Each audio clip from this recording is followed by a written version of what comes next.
Hey guys, it's OD here with a new Demon Hunter guide for the 2.1.2 patch. In this video, I'll be talking about everything you'll need to know on how to gear your Demon Hunter, starting with the gear pieces and where to acquire some of them, as well as all the rerolls and gems you'll need. I'll also talk about the follower skill set and itemization as well. It's split into different parts and you can use the annotations to fast forward to what you're interested in seeing. Please keep in mind this guide is for solo play and it will not cover Fire Demon Hunter gearing since that's mostly group play oriented, but instead the physical or cold cluster arrow Demon Hunter you're probably used to by now. Starting with the gear then, you'll need 5-piece Mara without the helmet or pants depending on which option you'll go for in the last slot. So shoulders, chest, gloves, boots and the other one part. I recommend gambling for these first since they should be pretty easy to acquire and are key elements into making your Demon Hunter work. Helmet will be Prideful Helmet, which you can acquire from the Act 3 bounty cache. It's 100% chance to get a bounty cache item now on T6, so should be pretty easy to get after a few runs. That's not to say it will have the exact stats you're looking for, so there's that. A tip here would be to run these bounties in a party, since they can be extremely long or hard to find.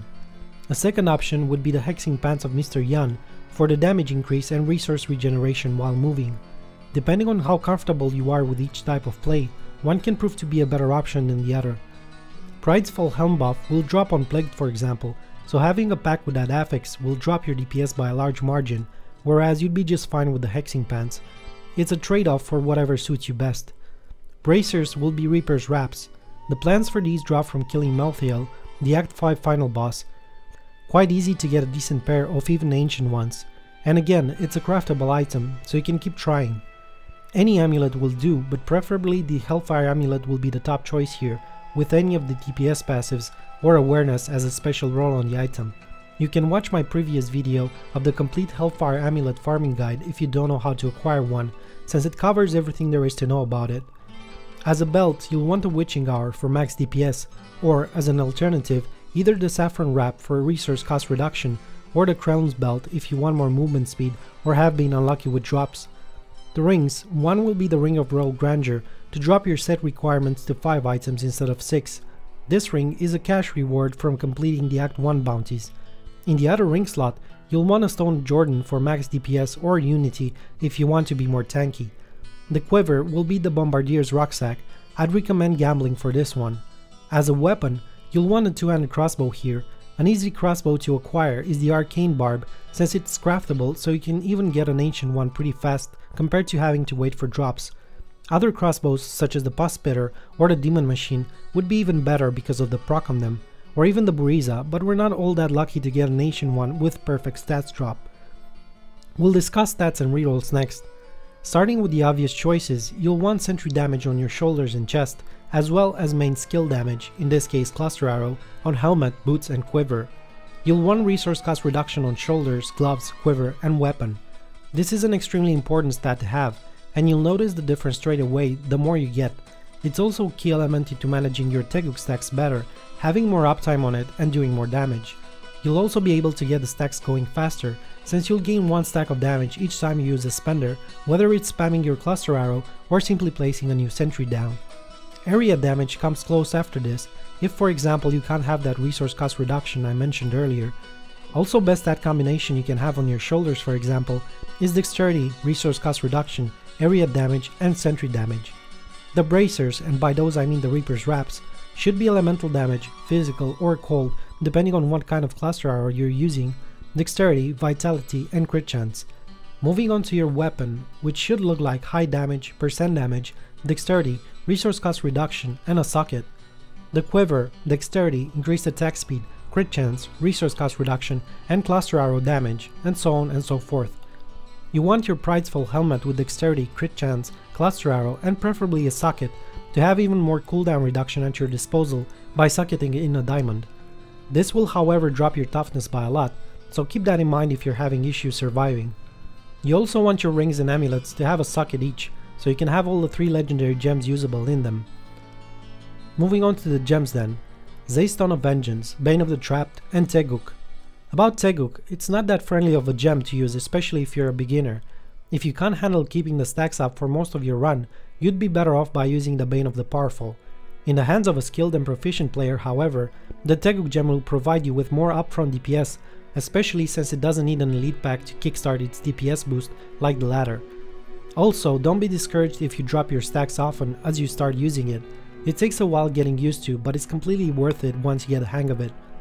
For follower recommendations and gearing, I'd recommend going with the Templar, using the following skill set to gain even more hatred regen and also slow every mob he hits or gets hit by, and upping your Bane of the Trapped and Cold a week uptime.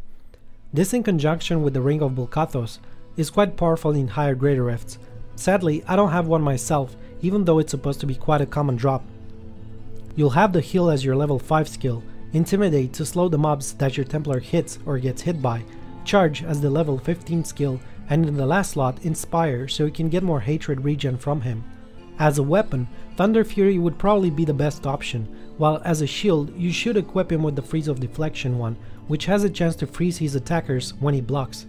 His amulet should be the S of Johan, to make him pull all the mobs together from time to time, just as a Cyclone Monk would. Well, this was the guide guys, I'll leave you with some gameplay now, hope you enjoyed, don't forget to like, subscribe, and share. Thanks, take care.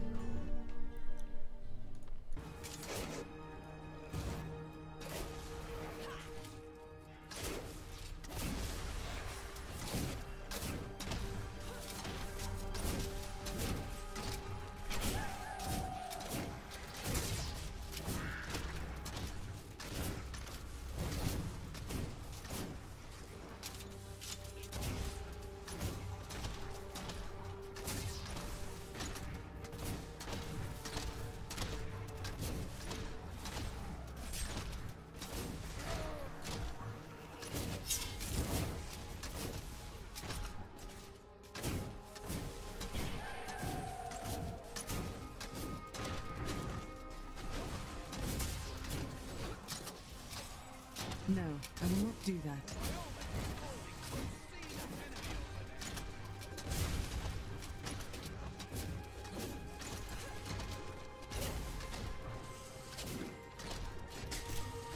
I'm injured.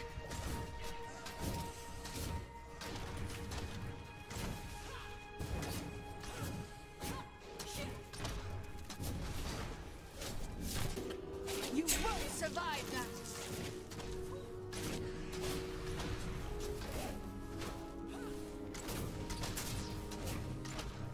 I can't do that.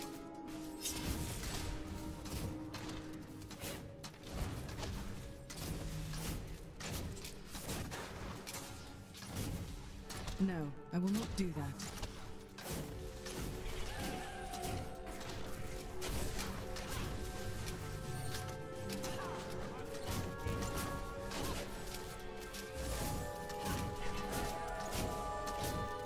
Not ready yet.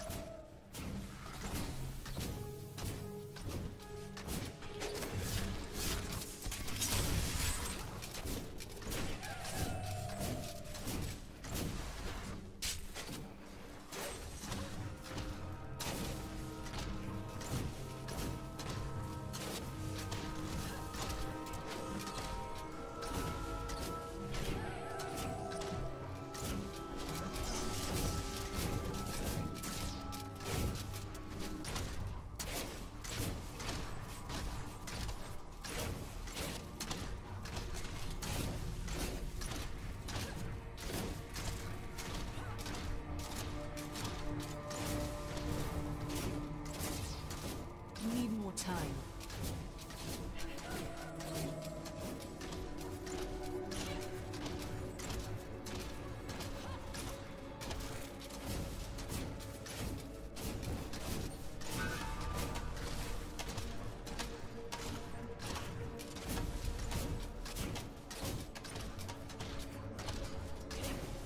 Not ready yet.